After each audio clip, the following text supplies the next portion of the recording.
What if you already had everything that you need to create the life that you want?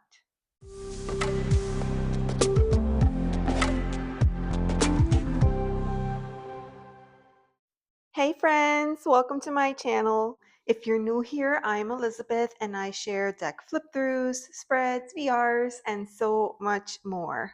Welcome back to the Fool's Journey. Today we're going to be stepping into the energy of the magician.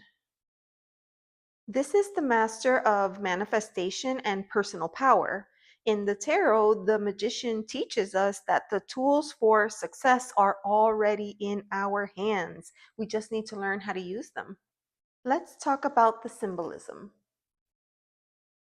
The magician is card number 1, and it is the first step towards true mastery. This is going to be how the fool gets introduced to the resources that they're going to need for their journey. It's often a card of manifestation, resourcefulness, power, and inspired action. If we take a look at the magician here, we're going to see that they stand with one hand pointing to the heavens and the other one to the earth. And this is kind of that idea of as above, so below, right? Channeling the energy from the earth and the sky. On the table, you're going to see all of the tools. We have the cups and wands, the swords, and the pentacles. This is, again, the Fool's first introduction. And of course, these symbols are going to be representing emotion, creativity, intellect, and material reality. Above their head, you're going to see the infinity symbol. So that is a reminder for us that our potential is limitless. Around the magician's waist, we see a belt. Actually, you get a better view of it here. It's actually the Ouroboros, and it's meant to signify cycles. Now, two other things that I want to point out. In this card, we're going to see both roses and lilies. The rose symbolizes our passion, and then the lily symbolizes the purity. This card here isn't just about talent or about tools. It's about focus. Having the right tools means nothing if we don't know how to use them. So let's take a look at what this magician energy looks like in our day-to-day. Now, on television, you're going to see things like the magician being represented as, Gandalf or Dumbledore. But in real life, when we pull this magician card, how does that show up for us? What does that actually mean? I think for starters, it represents making something out of nothing. It's like when you stare at the empty fridge and then somehow you pull out a bunch of things and you're able to put together this awesome meal. That's magician energy, right? It's using what you already have to create something new. I'm sure you've heard that expression, necessity is the mother of invention. And that is what the magician is like, resourceful. The magician also has like this sense of confidence about them, right? This is a person you're never going to see them sweat. They're confident because they have the skills, they just need to trust them. Now, the magician is tied to the number 1, so because of that, we can also make the connections with our aces. At the core of the magician's energy is that ability to take raw potential and turn it into something real. And in the tarot, the aces symbolize the purest form of each of the elements. It's almost as if they are just kind of waiting to be shaped by the magician's will. We have the Ace of Wands. This is creativity and passion, and the magician channels inspiration into action. This ace is the spark of a new creative idea or ambition. And then we have the Ace of Cups, right? That's emotion and intuition. And passion and intuition, both of those fuel manifestation. The magician works best when the energy flows freely. The ace brings depth and connection. And then here we have the swords, that's intellect and truth.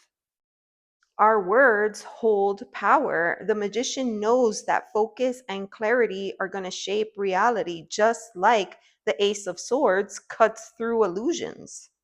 And then here we have the Ace of Pentacles. This is our material, this is our stability. The magician turns ideas into tangible success, just as the Ace of Pentacles represents new financial or physical opportunities. Let's take a look at some card comparisons. There's a thunderstorm. I don't know if you can I don't know if you can hear, but it's quite dark and there's a lot of thunder in the background. All right. So here we are looking at the universal weight with the Simdala tarot. And I wanted to show this because here the key word is will, right? That's a popular keyword for the magician, but it's not the only one. Here we have the keyword conjure. I love this keyword. I think this is so powerful. This is from the Akamara Tarot, and it's quite unique. It's a deck that represents the practices of the African diaspora.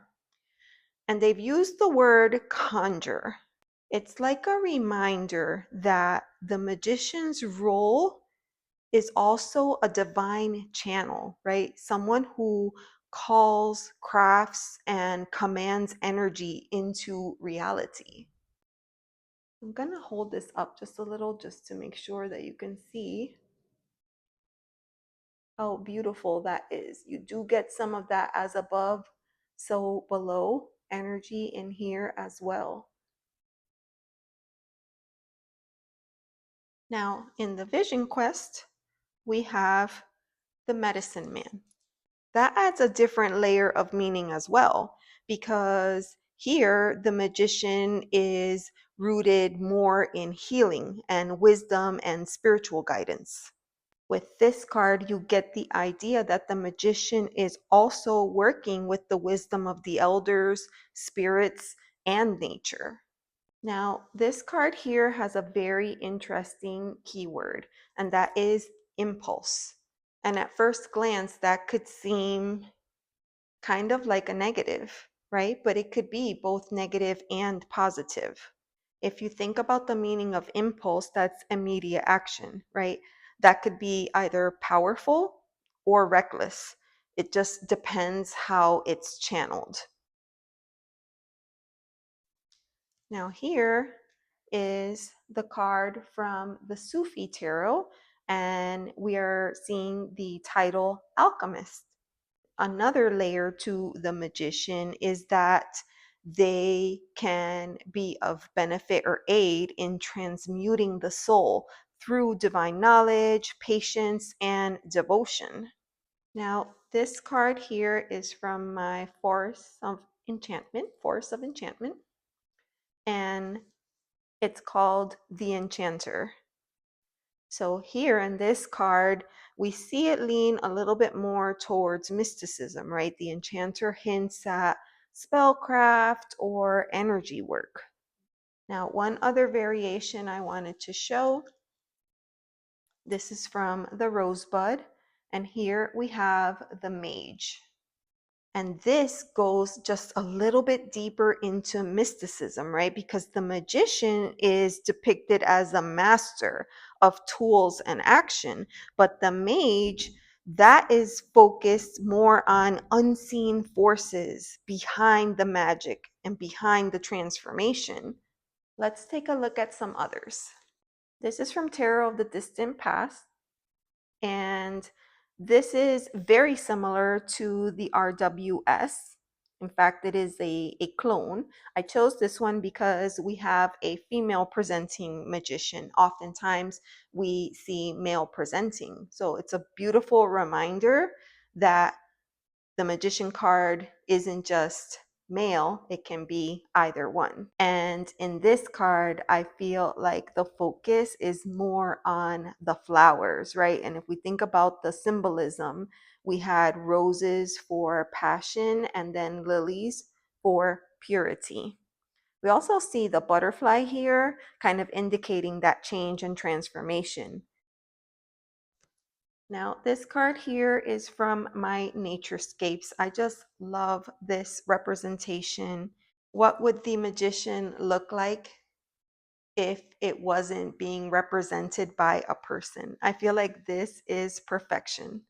This provides that sense of magic, that sense of energy, movement, inspired action. Now, this is from Cirque du Tarot. I enjoy this deck quite a bit because it's just very different. You can see the energy here. It's almost like a call out. You know that expression when someone's head is too big? Their head gets too big? That's what I think of when I see this card, right? This is almost speaking to that shadow side of the magician. And that's part of it as well, because part of the way that we view the magician could be the show, could be the production, the illusions, right? So I love this interpretation. You know what they say, the show must go on. Now here we have two additional female magicians. I very much like this one. This is from the Earth Woman Tarot because it does show that as above, so below, but you can really see the channeling of the energy in this card. You can see that she is deeply rooted. You can see that she's pulling up that energy. She's receiving energy. I mean, you could look at it different ways. She could be pulling energy from the cosmos and redirecting it back into the planet. It's just really beautiful. It doesn't have a lot of the symbols that we are looking for, but you do see the as above, so below. We do have the flowers. We have the lemniscate. I think it's a great example. And then this one here is from the Ember and Aura. And again, we have that visual of the magician with all of the elements present and channeling.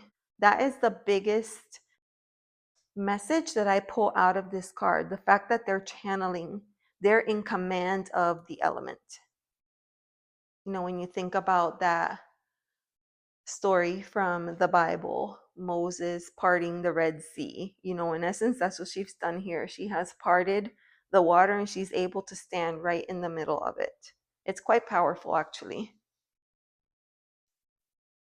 Now here we have two other cards. They're quite similar, but I still wanted to show them. We have the Magician from the Sasaraibido and the Magician from the Creatures Tarot. Now here what I love is that you get that trickster energy, right? Again, a little bit of that shadow side of the magician. You know, that idea that the hands are moving so quickly that you can't really see what's happening. Same with this magician here. Here we're seeing an octopus, you know, again, multiple hands. All of the elements are shown. We also have the lemniscate. Friends, if you love tarot, please make sure to subscribe and hit the bell icon so that you don't miss any upcoming videos. Hitting like and sharing the video is just a great way to show your love and support for the channel. It really helps smaller channels like mine reach a broader audience. Thank you so, so much. So what I thought we could do was a spread, and I'm going to be using the rosebud. I'm going to use the magician card as the grounding card, right? The anchor. So I'll leave him there. Card number one is going to be, what raw potential am I holding? So for this card pull, I'm going to be pulling a card from the aces. So here I only have the 4 cards, and I'm just going to give them a shuffle, and we are going to pull one for what raw potential am I holding? It's really hard to shuffle 4 cards. Probably not doing very much here, but we'll see. I kind of feel like the magician from the Sasaribito. All right, what raw potential am I holding? Ooh, that's gorgeous. Ace of Fire. Now, I have the remaining deck here. I'm going to start giving it a shuffle. Second card is going to be, how can I channel it into something real? Okay, how can I channel it into something real?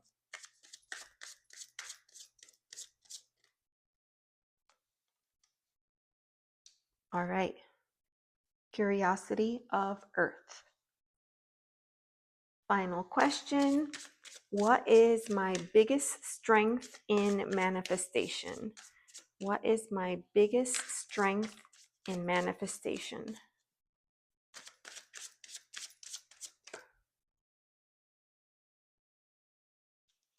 Ooh, the Chariot. That's powerful. All right, so here we have the Mage card. This is our anchor card. We won't be reading on this card because the goal of this spread is to learn more about this energy. So the first card, or the first question, was, what raw potential am I holding? And we have the Ace of Fire.